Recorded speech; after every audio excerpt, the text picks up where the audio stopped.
O, ito yung sunod mga kababayan. Katulad nito, kay Alan Cayetano. Ito ha, mga kababayan, pina-fact first ko talaga to bago ko i-delivered. 'Di ba? Itong topic na to. Una, alam nyo ba mga kababayan na si Alan Cayetano hindi pa man nakakasuhan, tad na. Alam nyo, sa totoo lang, si Alan Cayetano mga kababayan, para siyang ipinasok sa Grindr. No, hindi yung Grindr sa mga bakla ha, yung app. Grindr na ginigiling siya. Para siyang ginigiling ngayon habang nakatayo siya. Kumbaga, parang ano ba? Parang kabarangay mo ba, kapitbahay, yung pinagchichismisan nyo habang naglalakad siya wala siyang ulo. Parang ganun, di ba? Parang ganun, mga kababayan. Para siyang si Alan Cayetano parang naglalakad siya ng buong Taguig na ang tingin ng tao sa kanya, kurap. Bakit? Ganito po yan. Pakinggan natin, mga kababayan. Ito, pina-fax ko talaga to bago ko ipi-first. Ito pakinggan natin mga kababayan. Ako, Diyos mio Marimar. Ito po ang katunayan, mga kababayan, na kung saan ay talagang si Alan Cayetano, mga kababayan, ay marami po talaga siyang kaso. Kung naalala ninyo, ito isa-isahin ko lang. Facts first. Ma'am Mia Halili, hilo po. Ma'am Susan Ronquillo, hilo. Una, ganito siya mga kababayan. Unang kaso ni Alan, dapat itong kaldero sa Pampanga sa 2019 SEA Games. Naalala nyo unang kaharapin niyang kaso sa NBI ni Atty. Melvin Matibag ang kaldero na milyon-milyon, bilyon ang halaga sa 2019 SEA Games. Doon pa lang sabit na siya. Pangalawa, itong binulgar ni Lacson na napakaraming ghost project na paulit-ulit ang picture, paiba-iba ang pondo.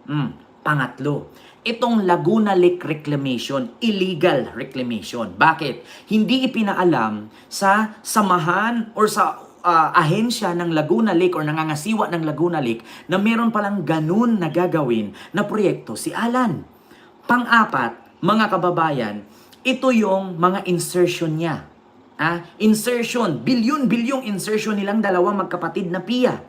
At panglima, ito na ngayon, yung obstruction of justice na kung saan siya dalaga ang mahahantungan or mababagsakan yung pagtakas at yung barilan sa Senado. So pakinggan natin mga kababayan. Eto na nga, Diyos Kung ko. obstruction of justice na kaso laban kay Senate President Alan Peter Cayetano, tinitimbang po ngayon ng Tanod Bayan kung ipapaubayan na lamang sa Department of Justice. May update po dyan si Bongbong Gran Hilario.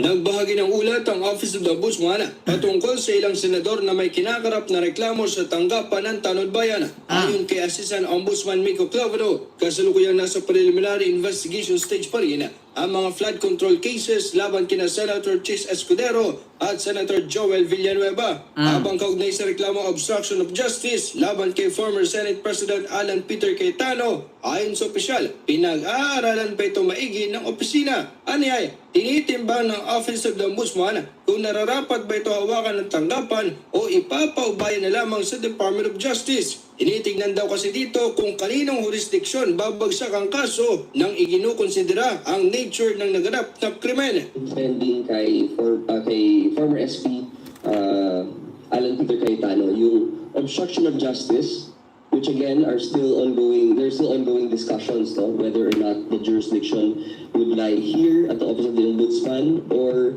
sa DOJ, considering the nature of the crime and the capacity in which the alleged crime was committed. May kinalaman na reklamo laban sa dating Senate President nang madawit sa pagtulong umano para matakasan ni Senador Bato de la Rosa ang arrest warrant mula International Criminal Court. Bukod sa reklamo obstruction of justice, ibinagi din ng opisyal ang iba pang mga kaso kung saan nasasangkot umano ang senador. There's another case that has been reopened here in the Office of the Ombudsman, as already announced by the Ombudsman himself, is the 2019 SEA Games that he wants to take a second look at. So, yun po yung dalawa. So there was no flood control case po na Sorry, yes. yung minention po. Correct po kayo. The files of Senator Ping Lacson have been officially received by the Office of the Ombudsman and undergoing fact-finding. So there are certain things that the team deems necessary to verify and to complete para po mas cohesive yung theory natin. Oh, so narinig nyo, mga kababayan, na talagang si Alan Cayetano ngayon malapit ng bumengo. Ito lang ang aking reaksyon.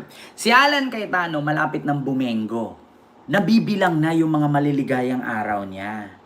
Sabi ko nga sa inyo, para siyang naglalagat sa tagig na walang ulo. Na ang tingin ng mga tao sa kanya, kurap. Kaya kung tatakbo sa tagig yan, di mananalo na yan. Ganun yan eh. Parang si Christian Isguera lang yan eh. Di ba? Isang pagkakamali, mabubura lahat. Niwala kayo sa akin. Yan ang tinatawag na facts first. So sabi ko nga kanina, ang daming haharapin ni Alan, Peter, Cayetano. Una, yung 2019 SEA Games. Pangalawa, itong kay Ping Lacson. Pangatlo, obstruction of justice, pagtakas ni Bato, putukan sa Senado. Pang-apat, yung illegal reclamation sa Laguna Lake, sa Taguig. Yung tinambakan niya yung lawa, ginawa niyang patungan ng kung ano-ano. Tapos, pang-lima, mga kababayan, pang-lima dyan ay ito na ngang kaso niya na insertion. Marami sa totoo lang mga kababayan. Kaya sabi ko nga sa inyo, malapit ng bumengo si Alan. Hindi bumengbang ha, bumengo. Kunti na lang. Fuck is that Christian is irritated. Fact first yan ha. Pina-fact muna natin. Facts ha, hindi fact.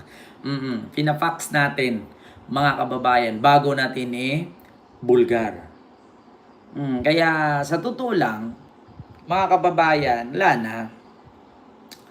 So, isa lang advice ko, ulitin ko ha, alam ko na napapanood yun na ito, alam ko napapakinggan yun na ito. Isa lang ang aking masasabi sa mga kaalyado, no? Na kaalyado ni Sara na minamalas. Dumistansya na kayo. Bakit? Halos kasi lahat ng nakadikit kay Sara minamalas eh.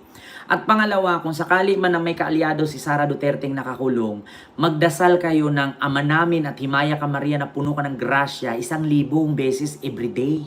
Yung mga nasa loob ng kulungan at yung makukulong pa lang na, ito ha, ano bang rason kung bakit sila magdasal ng 1,000 ng 1,000,000 beses ng Ama namin at Himaya ka Maria na puno ka ng grasya na si Sara ay hindi makonvict, na si Sara ay maging presidente sa 2028. Kasi once na si Sara ay hindi makonvict, makakatakbo siya ng presidente. At once na makatakbo siya ng presidente, mabibigyan kayo ng pardon, makakalaya kayo.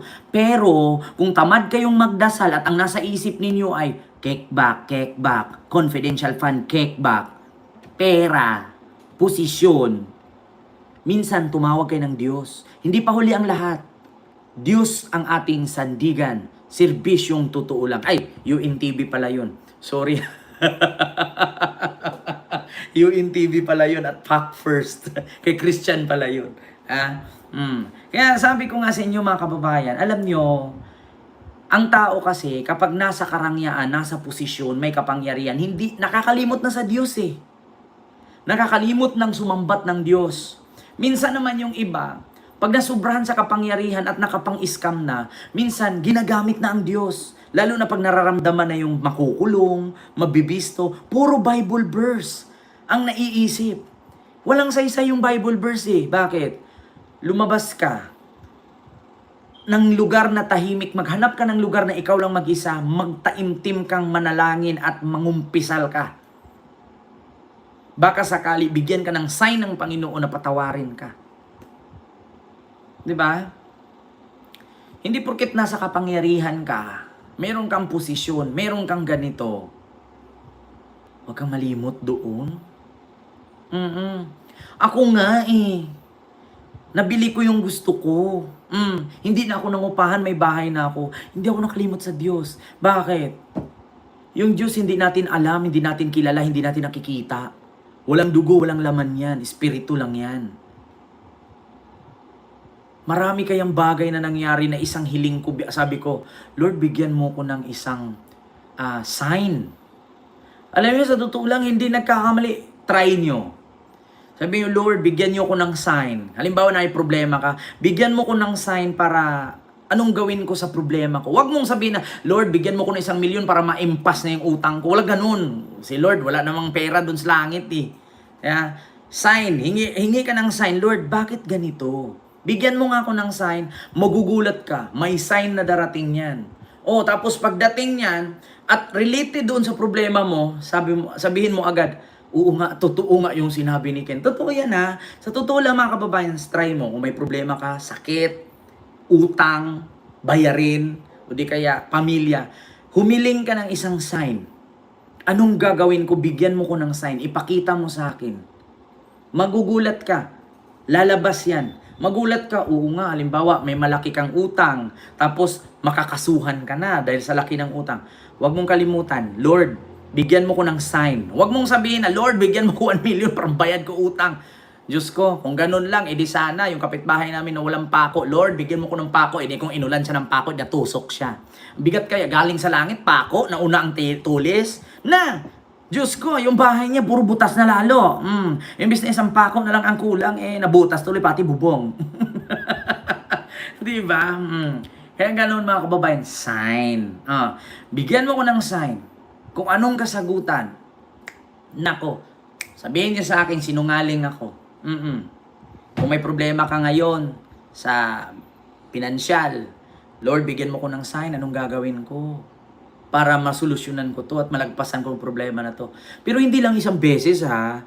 Ulit-ulitin mo, hingi ka ng sign. Huwag yung isang beses. Kasi minsan, ang Panginoon, kapag marami kang kasalanan, hindi kanya papakinggan agad at bigyan ng ganun-ganun kadali. Mga naimtim ka.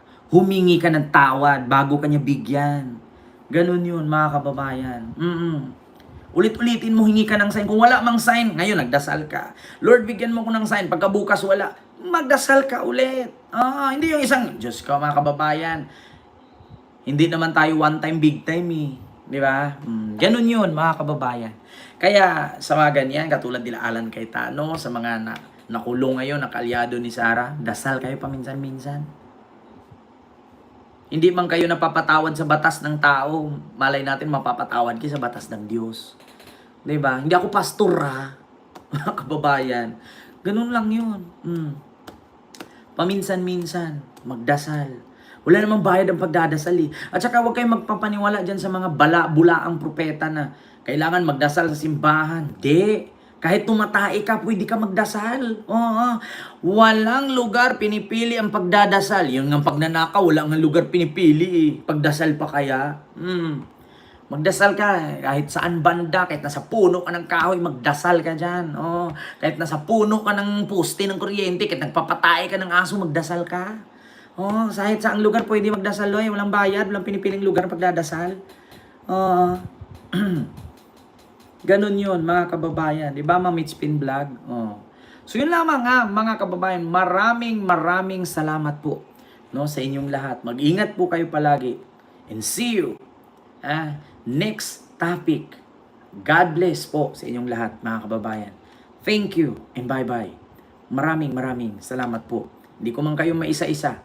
Mag-ingat po kayo palagi. And see you tomorrow, mga kababayan. Bye-bye. Ay, Ma'am Yuki Sawaki, ayan.